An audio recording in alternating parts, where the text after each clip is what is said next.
tropical depression number 9. And so this is a big IR picture so you can see where you are, proximity to the continental United States. And if we zoom in here and look at the visible, we've talked about this all week. It was the absence of a low level of circulation that really prevented us from initiating advisories because the predictability was so low. Now you can see that a low level circulation has in fact formed.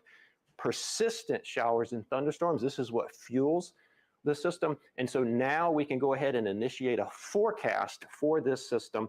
And you can see why the predictability has improved by waiting for it to actually form. Earlier in the week, there were some models, I know you were all looking at them, there were some models that showed a substantial threat in the western part of the Gulf of Mexico.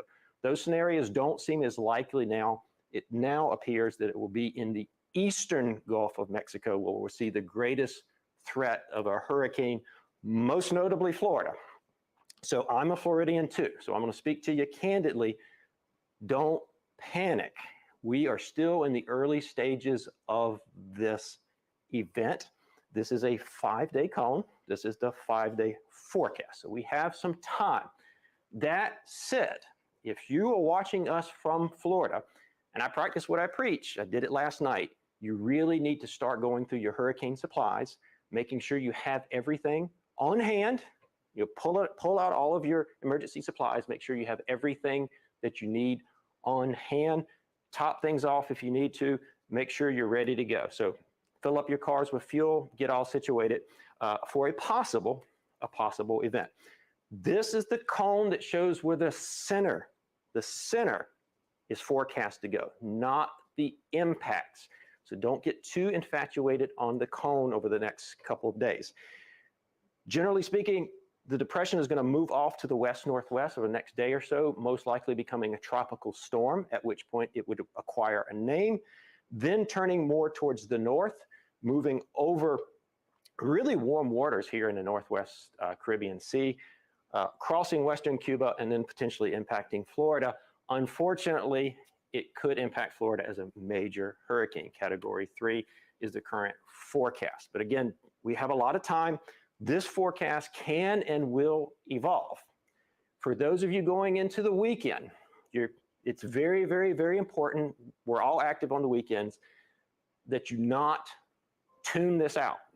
You've got to check back for updates daily because this forecast can and will evolve. In terms of timing, this is a timing graphic. Think of this as when you should have everything completed, done, wrapped up in terms of preparation. Florida Keys, South Florida, you really need to be done by sunset Monday. Let me say that again. Preparation in the Florida Keys, South Florida really needs to be completed by sunset Monday, because conditions could start spreading over the area overnight Monday or Tuesday morning. So have everything bundled up as you go into the weekend. You now know how much time you have to execute your hurricane plan. So think about that. For North Florida, if impacts were to spread that far north, it would be more likely to come late in the day on Tuesday. So I want to end with this.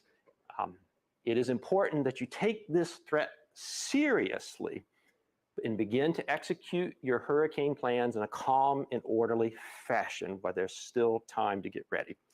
Don't panic, there's still a lot of time. Just move through your hurricane plan slowly and calmly. Also rest assured that we'll be providing you constant updates, including this live briefing every day at this time. If necessary, we'll start doing 2-a-day briefings, but for now, we will see you right back here at the same location at the same time tomorrow. And that is it from the National Hurricane Center.